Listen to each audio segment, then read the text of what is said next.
The human has been neutralized. So today I'm going to try something some people say is impossible. I'm going to attempt to take the screen out of this Gameboy DMG, remove it completely from the PCB, and reinstall it without breaking it. As you can see now, I've got the contrast turned all the way up, and there's no lines on the screen, horizontal, vertical. And I'm going to take this apart and try to pull the screen off.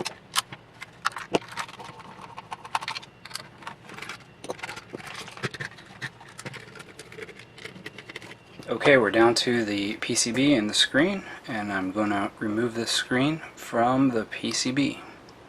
Why? Well, one, just to prove that I can, because it sounds like a good challenge, and two, because if you've ever tried to do a backlight mod on one of these, it gets pretty tricky when you have to hold the screen up and get behind it while the ribbon cable is still attached in the back and clean it. To get it clean and get the thing in there and then not actually tear the inside ribbon is pretty hard, so it'd be really convenient if you could just pop this out, right? Alright, here it goes.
Okay, so I got the screen out. This didn't go perfect. I melted some plastic and slightly might have damaged a couple of these, but I think I can get them straightened out. They've just come unattached from the flex there. But the screen's out, and I think with a little bit more practice I could probably do this without melting anything, and probably if I was a little more patient I could do this without bending any of these pins. So anyway, so you can get the screen out, and now if you wanted to do all the work to do your backlight to peel the backing off and get all the back and the front clean. Here you can see I had my my hot air was really too hot when I started, and my hot air station's out of cal, so I don't actually ever know what the temperature is. So I've melted this piece of plastic, and I can't figure out. It doesn't seem like there's a way to get it out without taking the screen out first. Looks like it all goes in as one. So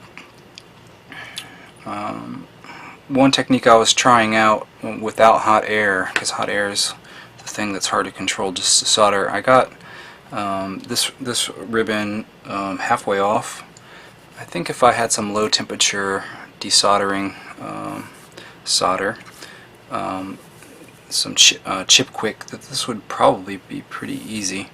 So and then you wouldn't have to use hot air and then risk. I tried to use some foil to shield this, and that just totally didn't work. But like I said, I dropped the temperature. I had this on 350, and then it melted everything. It was way too hot. I turned this down to 300, and that's on my station, which is like I said, it's out of cal, and I also done some measurements on it, and it varies a lot anyway. It's not a very good temperature control, and I don't have the several $100s for a decent station, so I have to do with the cheapie. Anyway, so this is probably, this back frame is pretty much ruined, but okay, so that's unsuccessful, I suppose, but let me see if I can get this cleaned up, and if I can get the screen back in and it works, I'd say that that is a good first start. So let's try that out.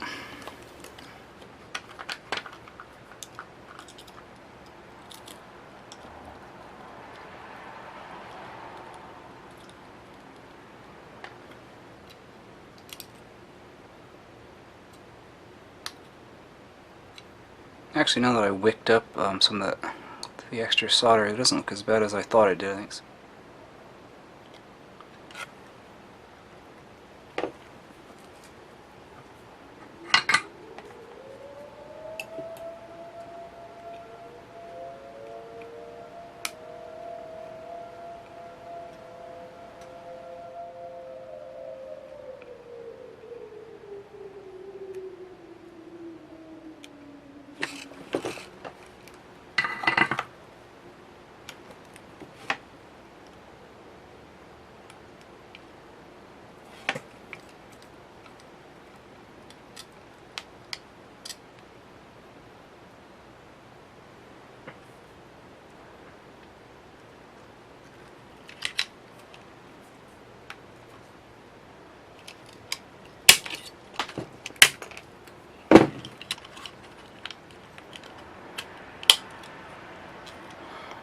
okay, because I melted this plastic, it bowed in, so I couldn't get the screen to set flat, and if I can't get the screen to set flat, I can't get this cable down.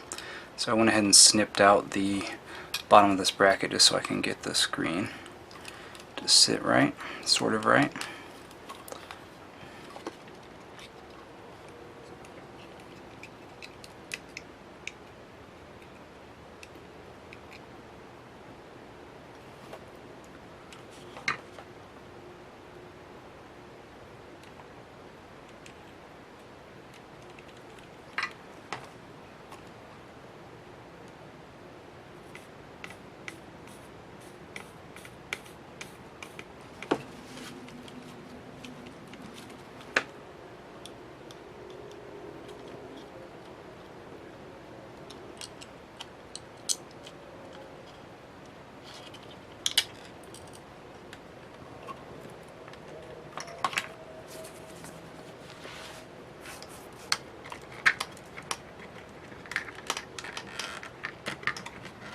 Well, okay, I guess it's the moment of truth, and I'm going to turn this on and see what happens.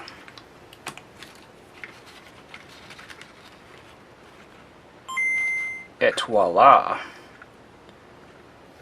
So, I'd call that partial success. I've gotten the screen off, I've gotten it back on, the screen still works, there's no lines, horizontal, vertical.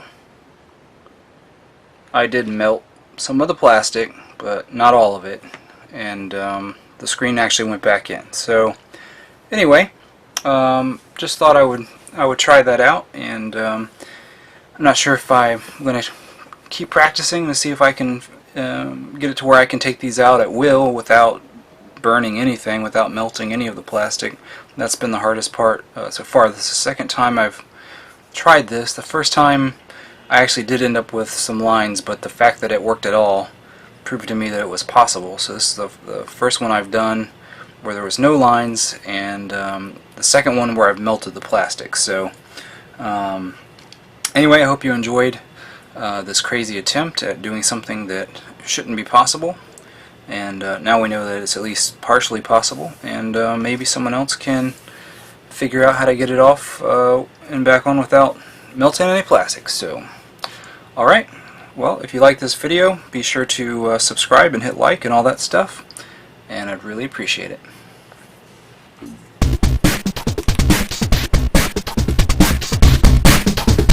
The human has been neutralized.